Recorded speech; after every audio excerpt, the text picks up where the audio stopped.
Beauty in Black Season 2, Episode 9 Inches Toxic Vibes, Review, Robbery, Revenge and Bathroom Bodies.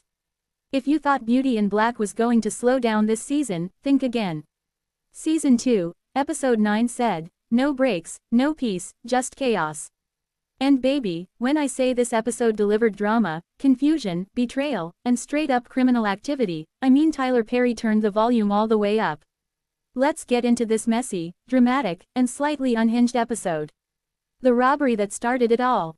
The episode kicks off in full panic mode with robbers storming Charles's mansion. Now let me say this, if someone breaks into your house, the last thing you should do is argue with them like you're at a family reunion. But Beanie, oh, she said, let me speak to the robbers real quick. Girl, this is not customer service.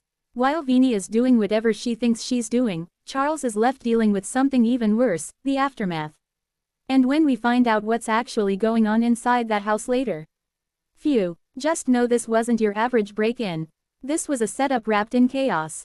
Bathroom horror. Charles didn't sign up for this. Let's talk about the most disturbing and honestly shocking moment of the episode. Charles ends up dealing with chopped up bodies in his bathroom. Yes, you read that right. At this point, the show said forget drama, we're doing full crime thriller now. Charles looked like he accidentally walked onto the set of a horror movie and didn't get the script. And the worst part, he didn't even ask for any of this. This wasn't just bad luck, this was a setup.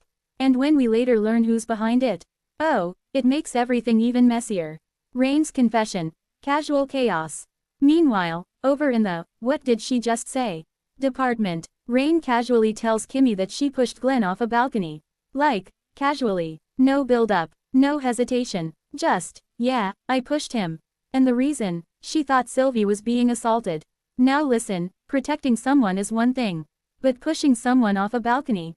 That escalated quickly. Kimmy's reaction said everything we were thinking. Confusion, disbelief, and probably a little, I need new friends, energy. Sister drama. Sylvie versus reality. This episode also gave us some heavy tension between Kimmy and Sylvie. Kimmy is trying to understand what's really going on between Sylvie and Glenn, especially after everything that's happened. But Sylvie, she's giving mixed signals, confusion, and a whole lot of, I'm not ready to deal with this. There's clearly trauma there, and the show hints at deeper issues, but the execution. Messy. 1 minute Sylvie is a victim, the next she's defending Glenn, and the next she's shutting everyone down. It leaves Kimmy, and the audience, wondering what the truth really is. And honestly, it's frustrating to watch because nobody is being fully honest. The takeover plot. Business meets betrayal. Now let's talk about the real villains of the episode, Mallory and Olivia. While everything else is falling apart, these two are quietly plotting to take control of the company from Kimmy. And when I say quietly, I mean loudly behind her back. Then here comes Felicia, sliding into the mess with information about Kimmy, for a price, of course. Because on this show, nothing is free.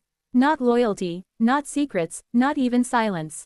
Felicia really said, I got tea, now run me my money. And honestly, that might be the most honest thing anybody said all episode. Horace in Italy, the only peaceful moment. In the middle of all this chaos, we cut to Italy, where Horace is getting good news. His cancer treatment is working, and for once, we get a moment of hope. It's calm, it's uplifting, it's peaceful, and it feels completely out of place compared to the madness happening everywhere else. But maybe that's the point. While everyone else is destroying each other, Horace is fighting to live, and winning. Jules chooses violence immediately. Back in the drama zone, Jules finds out his son Glenn is in the hospital.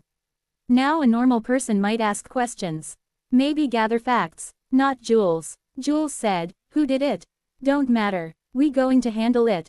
He immediately assumes Kimmy and her crew are responsible and starts plotting revenge. No proof, no conversation, just straight to retaliation. And that's when you know things are about to get even worse. The big reveal, Olivia is behind it all. Now here's where the episode really flips everything upside down. It's revealed that Olivia hired the robbers. Not only that, she arranged for the bodies to end up in Charles's house.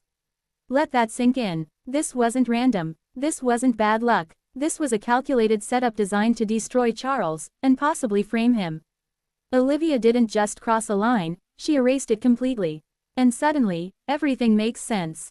The robbery, the chaos, the bodies, it was all part of her plan. Final thoughts. Toxic vibes are just pure chaos. This episode was titled, Toxic Vibes, but honestly, that feels like an understatement.